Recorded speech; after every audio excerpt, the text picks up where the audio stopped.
Good morning, everybody. It's Josie. Welcome back to Cedar Creek Homestead. It's cool and breezy here this morning, and I hope that doesn't affect the sound too much. I wanted to spend a little bit of time and try to encourage y'all before I go out to the garden and get hot and miserable out there. I say miserable, that's sweaty and, you know, all the stuff that comes with getting hot and sweaty. But being in the garden itself is not miserable. But before I go out there, I wanted to spend a little bit of time with you guys today and encourage your hearts. And it has been really hot and humid here. This morning is beautiful, though. We had a guy at our church. He encouraged us.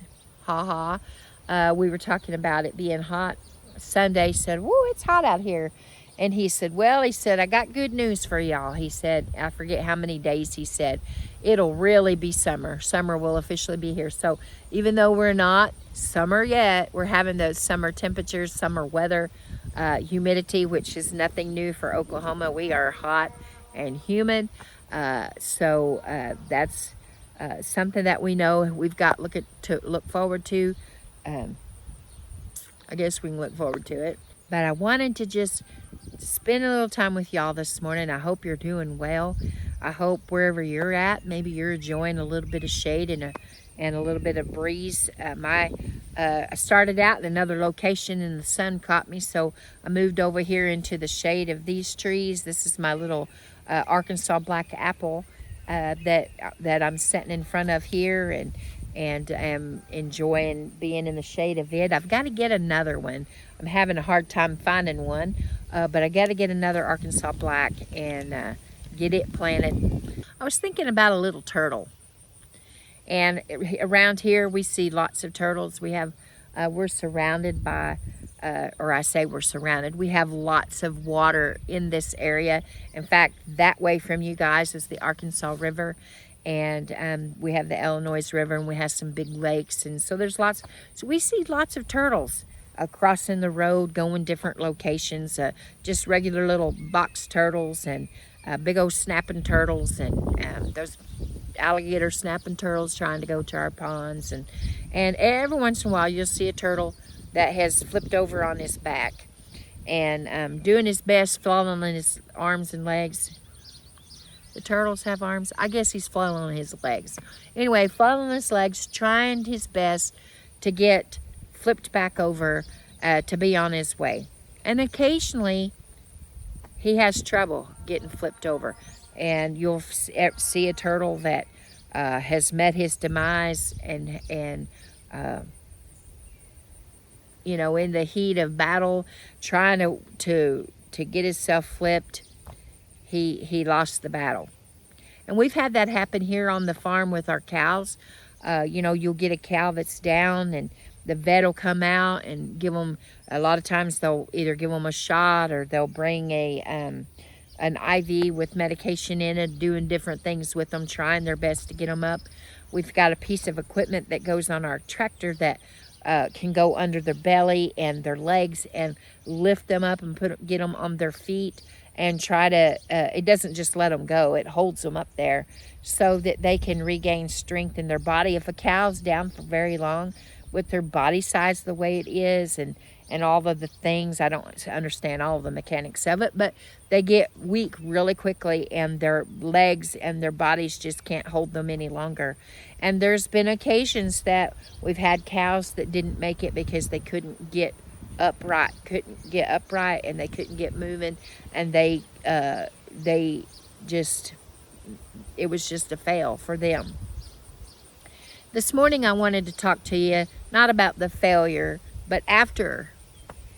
And we all know that there are so many things in this life that poses opportunities for failure. We don't like to talk about those things. Life throws us things, doesn't it? Job loss, and we've talked about this many times.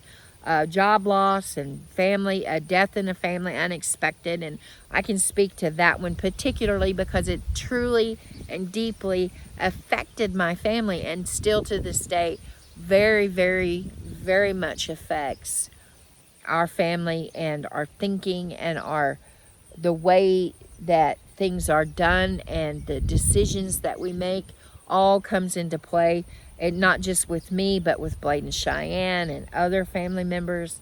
It affects us. And sickness in a family, just turmoil, marriages ending, all of those things are things that come in, storms that blow in, and the waves roll, and the storms, winds blow, and the rains, and the hail beats down on us, and the lightning strikes, and all of those things in our personal lives. I was thinking about in the physical, just a few weeks ago, in my hometown area in Arkansas, northwest Arkansas, Pea Ridge and Rogers, and that area, Bentonville, all of that, northwest Arkansas. Some storms blew through, and they had some tornadoes in Decatur and different places. I can't remember, 5 or more tornadoes that night touched down, and also straight line winds, and they had it's called a certain technical name I can't think of right now, but they had a certain type of winds that caused a lot of damage as well. And the place that I grew up in, the schools that I went to, some of the area places that I went to, some of those places were totally destroyed by tornado. And tornado went right down some of the old main areas of Rogers, and just absolutely destroyed our little, there was a little hometown, the Susie Q. And you didn't go in and sit in Susie Q. You went up to the window and ordered and got your, they would call out your name or number, and you would get your food. And that place has been there over 60 years. And it was just an icon, really, of the area. And I haven't been there in years because I've lived here. But you could always trust driving through that part of Rogers. There that little place was. And a lot of people on the way to the lake, that you could get, ice creams and shakes and Susie Q fries and their burgers and their burger baskets and all of those kind of things. And people just loved going there. And it was hit and destroyed by the tornado. Now, I've been listening and watching people that I know, that their places, their homes were damaged and some destroyed, and seeing pictures on Facebook and hearing their stories, and all of the things about the storms, and how it was when the tornadoes blew through, and because it was in the night, it was in the middle of the night, actually early morning on a Sunday morning.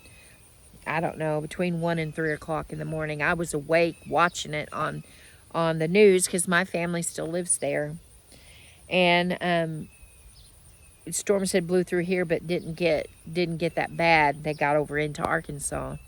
And so in the aftermath, and we all know that we've had storms. If you've lived very long, you've probably experienced, maybe not tornadoes, but you've experienced some kind of storms, hurricanes, and I know wildfires is not a storm, but it's still a devastating event, earthquakes, that kind of stuff.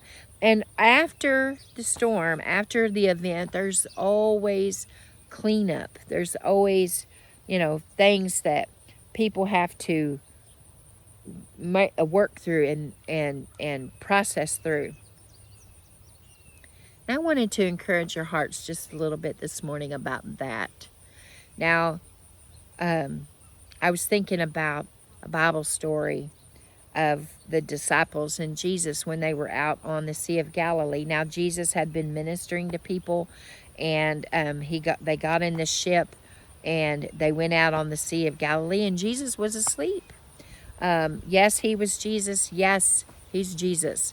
But he was tired, and he rested, and he was asleep, and the storms blew up, the winds and the rains began to blow, and some of the disciples were fishermen. That's Jesus called them as fishermen to come and be fishers of men. And so they were experienced with the Sea of Galilee. They were experienced with the ship. They knew what the storms could do. They had experienced them before. Perhaps they had been on the boat before when storms blew in, and they knew what those storms could do. And we, in life, in the physical, we know when there's a tornado warning or hurricane warnings or all of these different things. We know, especially if you're from the area. My sister lives in Louisiana, and they know they're going into hurricane season, and they will make preparation, and they will keep their heads up, and they know to be prepared. They know to have their generators and have water and have plywood to do the windows and all that kind of stuff that they have to do. We know here with tornadoes here in Oklahoma, when there's tornado warnings, we know the drill. We know what we should do. And so those disciples were out there, and they were facing the storm, and they knew what kind of damage that it could do. They knew that they were in trouble, or they thought that they were in trouble. And they look around and they realize, hey, where's Jesus? And now this is Josie paraphrasing here. They realize that Jesus is asleep in the boat. And so they begin to question themselves, well, does he not care? He don't care that we're going through this? And Jesus wakes and he calms the storm. And then gets after them because they were in the boat with the master. You know, we're going through this life. We're not in a big old boat, but we're going through this life. And hopefully, you know Jesus as your Lord and Savior. And you can trust in the fact that he's in the boat with you. But there are things that happen in our lives that cause us to be afraid, that causes us to doubt, that causes us to not have trust. Sometimes the things of life causes us to lose hope in our dreams and in our goals. You know, one time when Howie and I first married and we lived at our first little place up in Arkansas, it was a farm, and he built a fence. And I've told this story before. He built this fence to go around the chicken yard, and boy, he put the nails in it. Now, my Howie was the best HVAC man around. I would have put him up against anybody. Appliance repair, heating and air conditioning repair, installation, all that kind of stuff. But he was not a carpenter, and he would have told you that himself. It didn't mean that he didn't build things. He did build things. I have a barn out here that he built, and it's doing good. He learned through the years different things that he could do to make things better. He built this fence up behind you. Now, he could build fence. He was good at building fence, but this kind of fence. But when we first got married, he was building a wood fence, and just kind of building it on his own, you know, and he used the materials, and it had the nails in it. Now, he built it to stay together. And so he built it. He dug the hose and put the fence post in and put the wood on, and we had a storm blow in, and boy, it stormed. And when we got up the next morning, his fence was blowed over. And of course, you know, your first reaction is, oh man, we got to rebuild fence. Did our chickens get out? Of course, the chickens were in the hen house, so they were still there. But, you know, you just kind of shake your head, and now we got to start all over. But I'll never forget Howie's response to that. Yes, he was aggravated that the fence blew over, but his response was that it all stayed together. You know, at least, you know, it blew over as one piece, I guess is what I'm trying to say. The storm blew it all over in one piece. All the rails, everything was together. It looked just like a fence that you had put together on the ground. And so he was happy that at least his fence was all together. It wasn't in pieces. That makes me chuckle and laugh. It makes my heart smile to remember that kind of memory about Howie. But it also makes me think about how he got through things and how we can get through things depending on how we look at them. Now we know that after the storm, Jesus calmed that storm that the disciples were in. The waters calmed, the waves died back, the wind quit blowing, and everything was calm and peaceful. And a lot of times when a terrible storm blows through, tornadoes, I can't speak about the hurricanes, but a lot of times when those storms blow through, after the storm, the birds will begin to sing again. Even when there's devastation, even when there's a barn blown over or a house is destroyed, you can hear the birds. The sun begins to shine. The clouds disperse.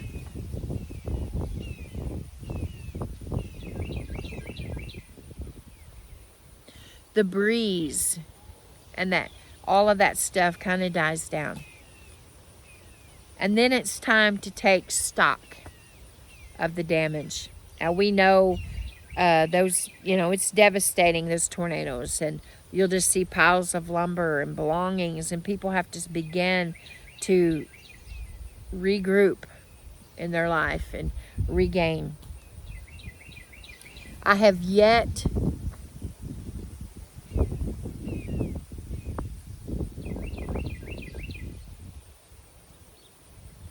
one thing that amazes me is you hear people talk, that they interview them after a tornado or something has blown through.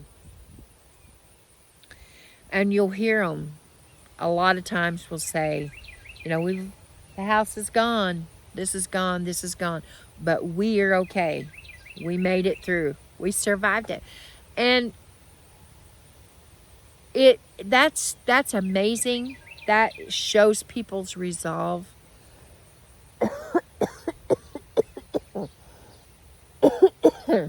When we learn what's important, and I'm not saying their home isn't important, because of course it is, but they realize the value of life. Now, after the storm, we know that there's always cleanup. There's always regrouping. And there's always decisions to be made about what's next. What do we do? Do we rebuild? Do we go somewhere else? Do we do this? And when our house burned in 2008, when Howie and I got married, we went several different places and pastored churches, and we lived always lived especially around Northwest Arkansas, where I'm from, but other locations pastoring. And we just came to Oklahoma to visit. When our house burned, Howie said to me, I want to go home. Now, I knew in my heart he didn't mean let's rebuild where our house burned.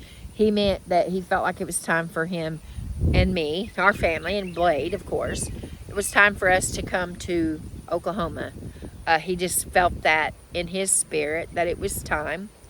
And so we did that, and we established this, and we bought the farm from his dad. And we did not know the future storms. We didn't know the future storms at all. The biggest one being that Howie passed away. And Blade and I are here on the farm.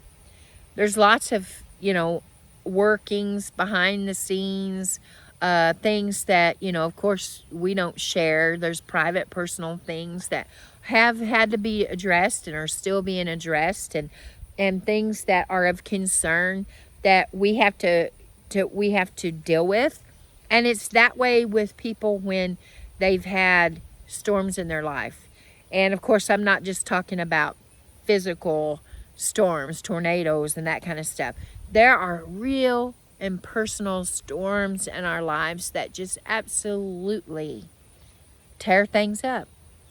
Divorce, when a family breaks, that's devastating. And there are lots and lots and lots of things that have to be addressed. There's lots of things that have to be questioned, and there's lots of things that they have to figure out. But they can move on from it. They can survive it. Job loss, a lot of times a job loss is a very devastating thing. When I was a young girl, my aunt and uncle always lived in the same place from the time I knew them, from when I was born till the time they left this earth for heaven. They lived in the same place. It's my aunt that I tell you that I spent a lot of time with, and that she helped me make a dollhouse furniture out of egg cartons, and she had so much patience with me. That's who I'm talking about. When I was a little girl, my uncle worked for the city of Bentonville. He worked for their water department, and he was very knowledgeable, knew where the water mains were. He knew where all these things were. And that doesn't seem like a very big deal, but it's a very big deal when you know in a city where all of those things are at. And, you know, they'd get called out for water line breaks and all that stuff. And he drove an orange truck. It had a little light on the top of it for, you know, when they were having water emergencies or whatever that was. And I can remember he always, every day, unless there was a major water line break, would come home for dinner, lunchtime, dinner time, we called it. Aunt Wanda would have dinner for him. Uncle Harold would come in and eat. And he would always go back to work, and he would turn that little light on for me. And I'd stand there at the screen door and wave at him as he went by. But nonetheless, he had that job for years and years, and they were very secure. They weren't rich people, but they were secure. They paid their bills. They were comfortable living. And then one day, he was given a pink slip. You know, I was too young to remember all the ins and outs of that, but I do know that he was given a pink slip. And at his age, he wasn't an old man, but he was probably, I just turned 54, June 14th, and so he might have been around my age or a little bit older. But that's very hard to lose a job that you've had for years and years and years, that they call you up on the phone and ask you where this main is or that main's at. That's how good he knew his job, is that they would call him and ask him, and they gave him a pink slip. And I remember how they struggled, because it wasn't easy just to go out and find another job that was a good job, a good paying job. And with his age, and it is, even to this day, it is not easy to find a job that they will freely give you to do. Now, that may not be the case everywhere, but when you're in a rural area and you have to drive to something, it seems like there's always a requirement for the job or whatever. But nonetheless, he worried and struggled, and just, I can remember all of the trouble that they had working to try to find a new job. And it took a long time. They went through their savings. They, you know, just, it was not easy, and it was stressful for them. And he just kept on, you know, plotting along, and they did the best they could. They did without a lot of things until he was able to find. I actually went to work in Rogers for the Rogers Water Department, because that's what he knew was water. And so things happen in life.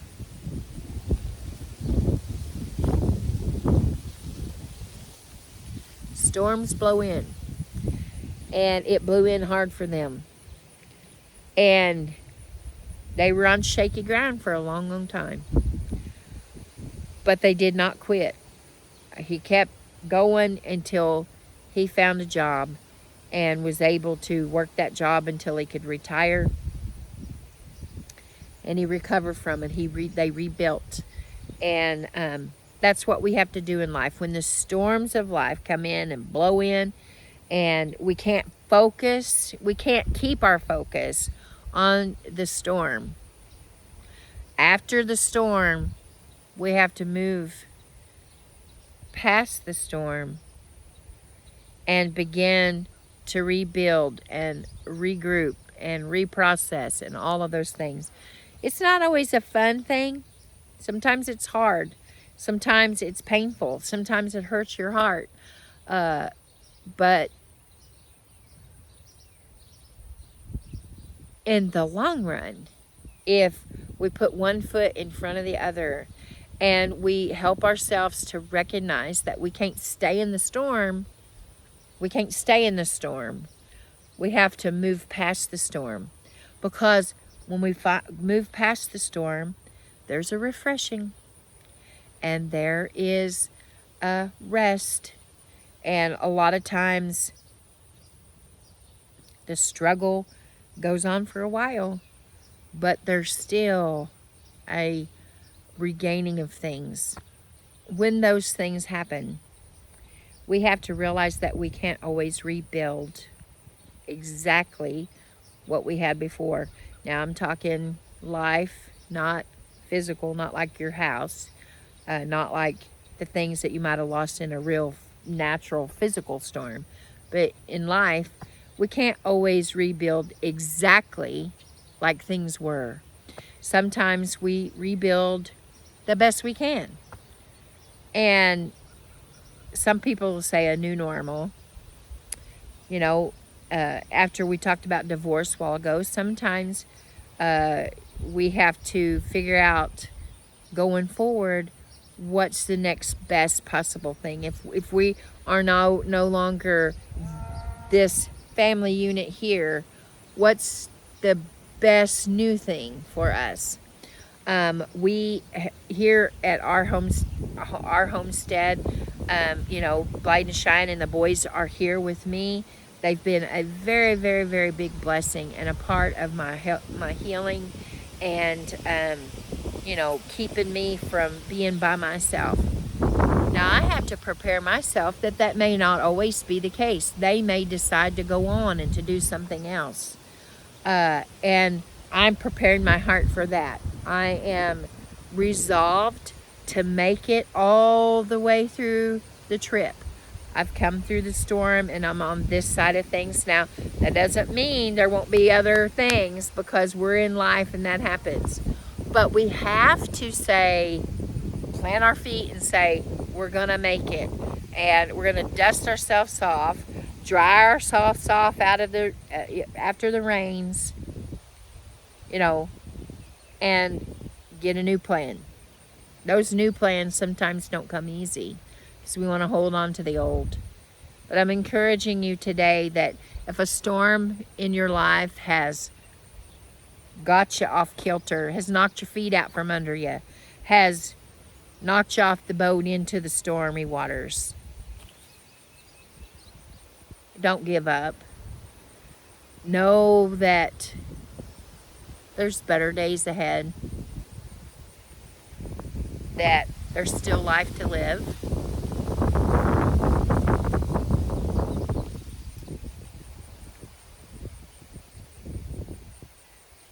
That there's still joy to be found. And that's true. I have found joy in the laughter of my grandchildren, in the excitement when they learn something new. When they sat down, I picked a whole big bowl of blackberries yesterday. I say a big bowl, it's about a quart.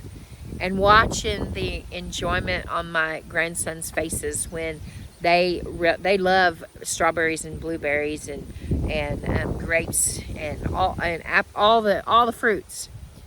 But yesterday they enjoyed blackberries and they really, really loved them. I wasn't able to have enough to do anything except for fresh eating after they enjoyed their snack. But it brings joy.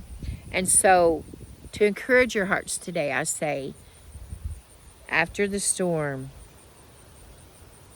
keep going. Regroup. Reset. Dust yourself off. Dry yourself off.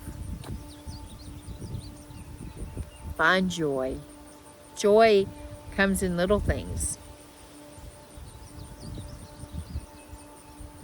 Mostly, I would say, make sure part of my strength comes or most of my strength really, comes from knowing Jesus. And he brings me joy through the laughter of my babies, my grandbabies. In a gentle breeze while I'm working out in the garden, I just say, thank you, Lord.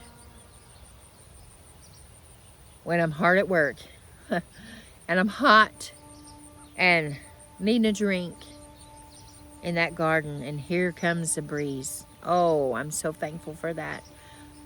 Find the joy in those things, even when the storm clouds are gathering. Or maybe they're breaking up and dissipating and you're looking at a mess afterwards.